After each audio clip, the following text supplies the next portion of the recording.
Question number 13. A proton of mass m and charge q enters a magnetic field B with a velocity v at an angle theta with the direction of B. The radius of resulting path is. तो एक charge particle magnetic field में enter करता है theta angle से. ये रहा मेरा charge particle, ये एंटर कर रहा है मैग्नेटिक फील्ड में v वेलोसिटी से थीटा एंगल में, क्योंकि मेरी जो मैग्नेटिक फील्ड है वो हॉरिजॉन्टल है. तो वेलोसिटी और मैग्नेटिक फील्ड में थीटा एंगल बन रहा है मेरा. ठीक है, ये वेलोसिटी है और ये मैग्नेटिक फील्ड है. क्लियर है. तो इसकी रेडियस हमको पूछी है.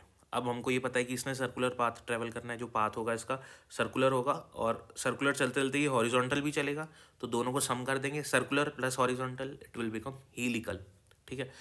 तो इसकी वेलोसिटी के दो कंपोनेंट होंगे, एक होगा v cos थीटा, एक होगा v sin थीटा. जो v sin थीटा कंपोनेंट है ना वेलोसिटी का, वो मैग्नेटिक फील्ड के परपेंडिकुलर है. v sin theta magnetic field के परपेंडिकुलर है.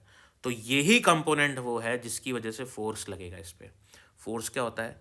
चार्ज पार्टिकल पे फोर्स होता है Q V B sine theta. Theta किस किस के बीच का एंगल है? वेलोसिटी और मैग्नेटिक फील्ड में. ठीक है ना. अगर वेलोसिटी और मैग्नेटिक फील्ड में एंगल जीरो हो जाए तो साइन जीरो जीरो हो जाएगा, फोर्स भी जीरो हो जाएगा.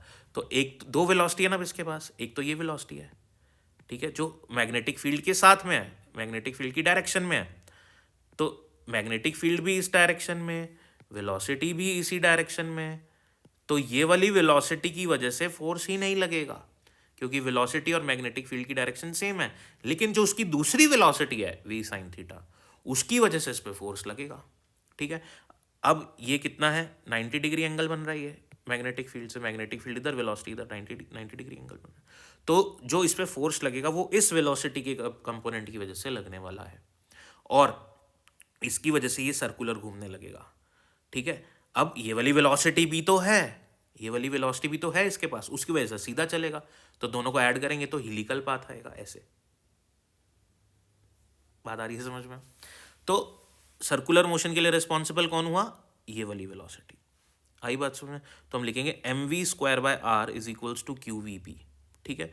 ये v कौन सा ले रहा हूँ मैं? ये वाला v ले रहा हूँ. इसको मैं ऐसे लिख देता हूँ v परपेंडिकुलर. यहाँ पे भी लिख देता हूँ v परपेंडिकुलर और यहाँ पे भी लिख देता हूँ v परपेंडिकुलर. ठीक है. तो M V perpendicular square by R equals to Q V perpendicular into B. ठीक है.